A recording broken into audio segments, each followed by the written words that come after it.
Hello, this is Spellmeyer doing part 1 of the history of health tyranny, Codex Alimentarius. This was from Wednesday, November 17, 2010. I've already put out part 2, but I'm now putting out part 1.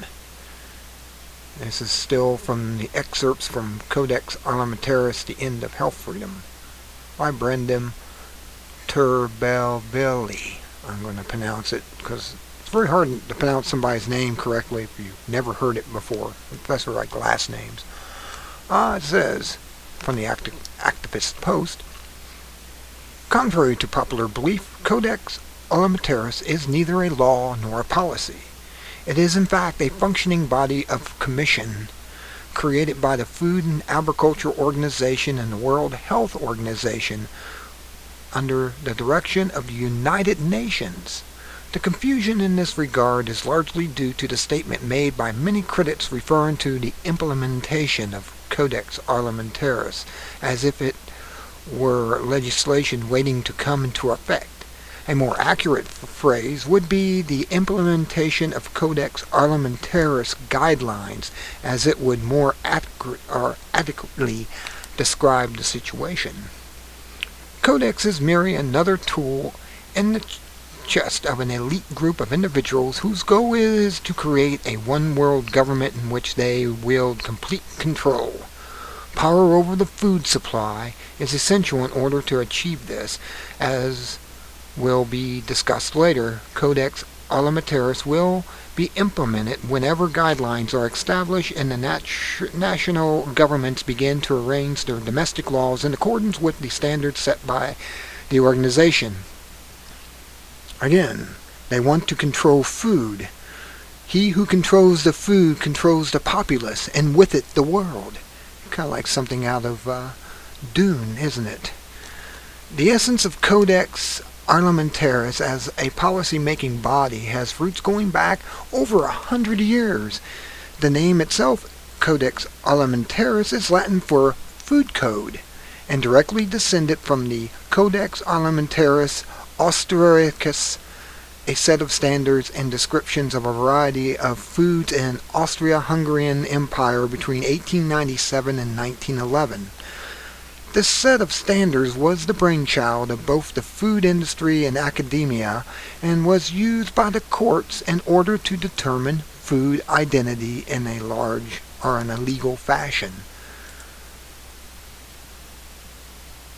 Even as far back as 1897, nations were being pushed towards harmonization of national laws into an international set of standards that would reduce the barriers to trade created by differences in national laws.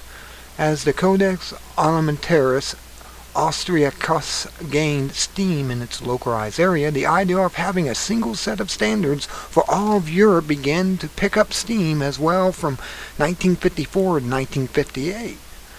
Austria successfully pursued the creation of the Codex Alimentarius Europeanus, or the European Codex Alimentarius. Almost immediately, the UN directed FAQ, Food and Agricultural Organization, sprang into action when the FAO Regional Conference for Europe expressed the desire for a global international set of standards for food.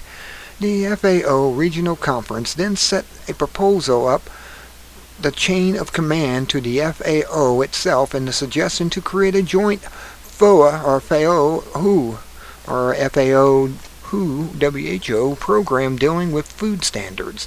The very next year, the Codex Alimentarius Europaeus adopted a resolution that it worked on food standards be taken over by the FAO. In 1961, it was decided by the WHO, Codex Alimentarius Europaeus, Organization of Economic Cooperation and Development, OECD, and the FAO Conference to create an international food standard program known as Codex Alimentarius.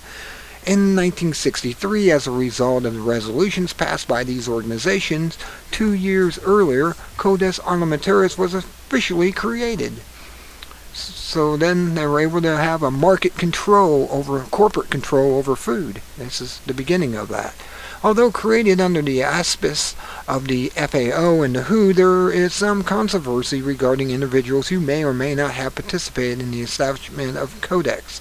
Many of the anti-Codex organizations have asserted that Nazi war criminals Fritz Termier and Hermann Schmitz in particular were principal architects of the organization, because many of these claims are made with only indirect evidence or no evidence at all. One might be tempted to disagree or disregard them at first glance. However, as the allegations gain more and more adherents, Codex has attempted to refute them.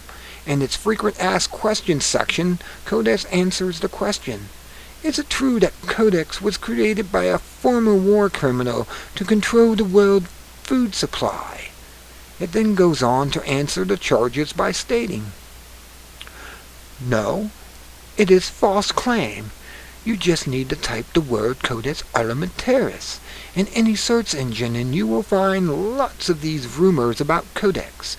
Usually the people spreading them will give no proof, but will ask you to send donations or to sign petitions against Codex. Truthful information about Codex is found on the internet. There is nothing to hide from our side. We are a public institution working in public for the public. We are happy if people want to know more about our work and ask questions. There is an official Codex contact point in each member country who will be pleased to answer your questions on Codex. But as one can see from the statement above, Codex response does very little to answer this question beyond simply disagreeing with it. While it is true that many individuals who make this claim provide little evidence for it, the presentation for the information does not necessarily negate its truthfulness. In fact, Codex offers its own website as a source for accurate information about the organization, yet beyond the frequently asked questions section, there is nothing to be found that is relevant to the war criminal allegations. Furthermore, the CodexAlimentarius.net website is virtually indecipherable, almost to the point of being completely useless. In the end, this response raises more questions than it answers. This is because Codex, if it wanted, could put these rumors to rest by simply posting a list of the individuals and organizations that funded or played an integral role in its creation. However, it does nothing of this sort beyond mentioning the FAO and the WHO, who are completely unaware of who or how many other individuals and organizations participated in the creation of Codex Alimentarius. You find out that Rockefeller had a hand in it. The war criminal claims centers around the chemical conglomerate known as IG Farben, and IG Farben was made up of several German chemical firms, including the BASF, Bayer, Holzkret, and AGFA, that merged together.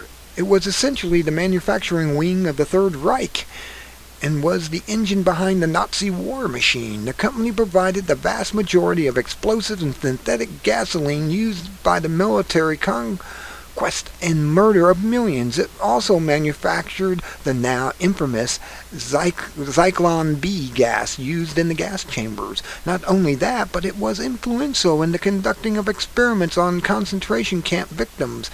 Indeed, camp victims were often purchased outright at the behest of the company for the express purpose of testing by several different branches of the company, particularly Bayer, your favorites Bayer aspirin, and Horsk. Without IG Farben,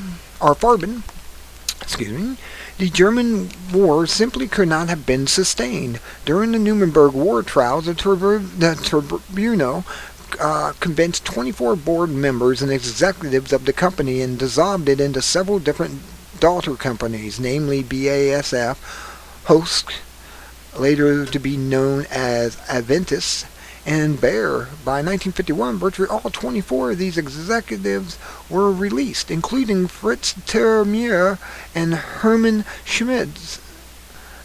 Termier had been a member of the IG Farben Executive Committee from 1926 to 46, and also a member of the Working Committee and the Technical Committee, as well as a director of the infamous Section 2. He was also the ambassador to Italy, given full power by the Reich Minister for armaments and war production, and was the industrialist most responsible for Auschwitz and Schmidt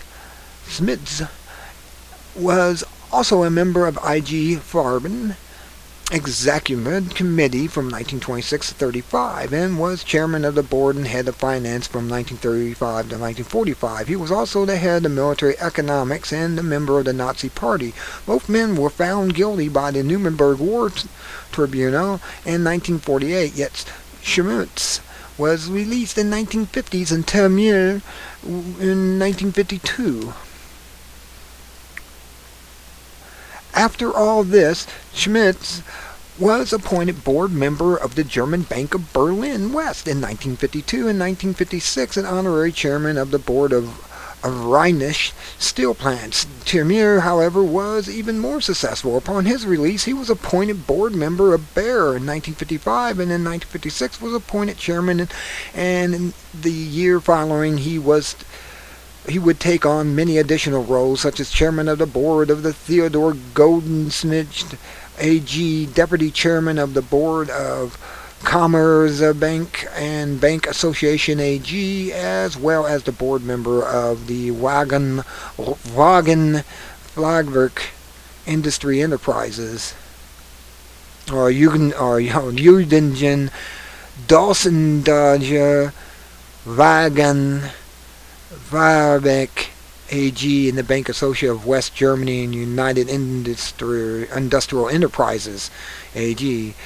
These are documented connections for both of these men. Indeed, Termier's connection to the pharmaceutical firm Bayer earned him a foundation name in his honor, the Fritz Termier Foundation. Though all of this, however, this writer could not confirm that either Termier or Schmitz had direct connections to the creation of Codex Alimentarius. However, Codex does nothing to dispel the allegation besides simply disagreeing with them, and the connections are not at all implausible. Codex is very secretive about its beginnings, as evidenced on its website, where it only states that it was created at the behest of the FAO and WHO, which is the World Health Organization. It is highly unlikely that such an organization would be created without the assistance, input, and even funding of privately owned international corporations. Remember that corporations rule everything.